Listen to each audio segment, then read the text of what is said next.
I'm here at Outdoor Extreme Angelica, and literally yesterday Adrenaline Paintball put out a video about changing some bolt O-rings on their Adrenaline IDOL Luxes. And apparently it's supposed to change the shot quality and improve the gun, a few characteristics of the gun. I've already tried that out, and I agree, it's definitely worth changing out the O-rings for the bolt.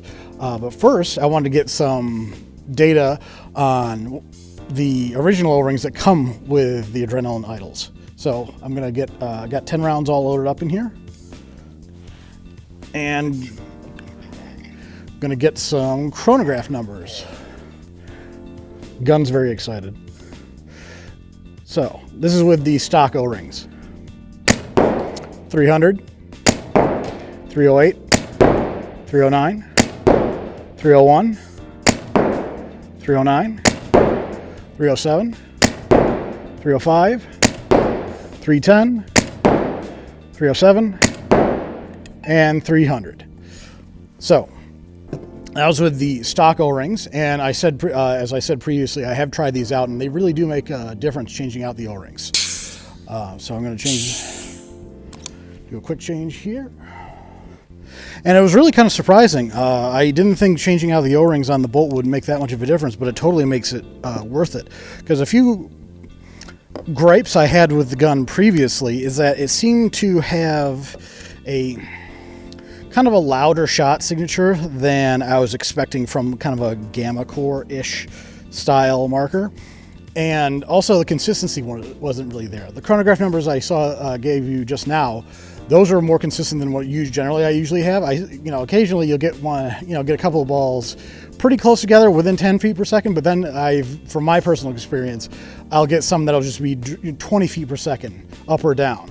And I was wondering to the point, it's like, do I need to change out O-rings and things like that? But fortunately, Adrenaline came out with this video, and they said, essentially you're changing out this front O-ring here on the bolt tip with a 014 O-ring, and then you're changing out the bumper, this second O-ring right here. Hang on a second.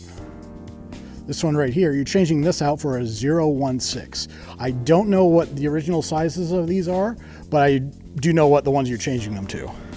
So I have my 016 O-ring right here. I'm gonna slip this on. And then I'm just going to take this O-ring off the tip. And I'm going to put this 014 on there.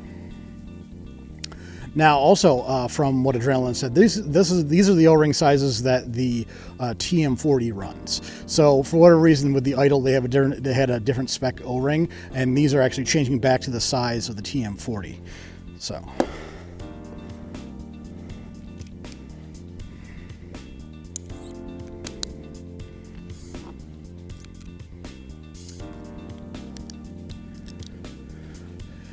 So, new O-rings going in. Oh, and as a side note, I got these O-rings off of an Eagle 11 parts kit. As a side note, if you tinker with guns or anything like that, I really recommend getting an Eagle 11 parts kit, like the big one. I think it was I got mine a couple years ago. I think it was like $27 or something like that. At the time, I thought it was kind of expensive, but I've literally rebuilt an Eagle 11 with it. I've rebuilt a Lux X with it. All the O-rings have helped me out with all our guns, like DM4s and things like that. So having an Eagle 11 parts O-ring kit was really worth it in the long run.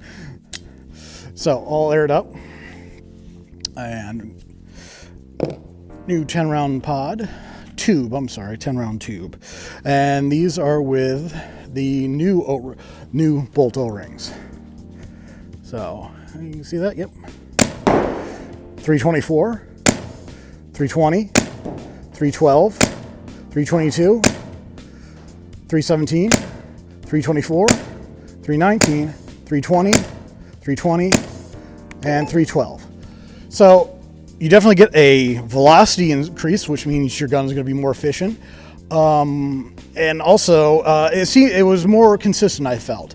Like I said before, previously, because I haven't shot this marker too much. I put it was half a case of Walmart balls through it, And to be honest, I was a little disappointed with the shot quality and things like that. It seemed to be a little loud and poppy. I don't know if it would be able to necessarily come across well on camera, and especially indoors like here, you get a lot of reverb, so you may not be able to tell through the video. But it was kind of loud and poppy, and it didn't feel that smooth. I mean, you know, I mean, let's be honest here. This is a bootleg CS2. No shade thrown, but this is what it is what it is. It's a bootleg CS2, and it didn't feel as good as like a CS2, and that's kind of a big bummer. When you have an Adrenaline Luxe, you kind of expect like a really kind of, at the very least, a CS2 type feel to it, and I wasn't getting that. So initially, I was really kind of disappointed with how this gun shot just from half a case. You know, I haven't done put very many balls through this. This is honestly the first time this gun has seen a field actually. So, but yeah, I was kind of disappointed with it, and putting these two O-rings on the bolt have really made this gun what I expected it to be out of the box. So now you know, and knowing's better than not knowing. G.I. Joe!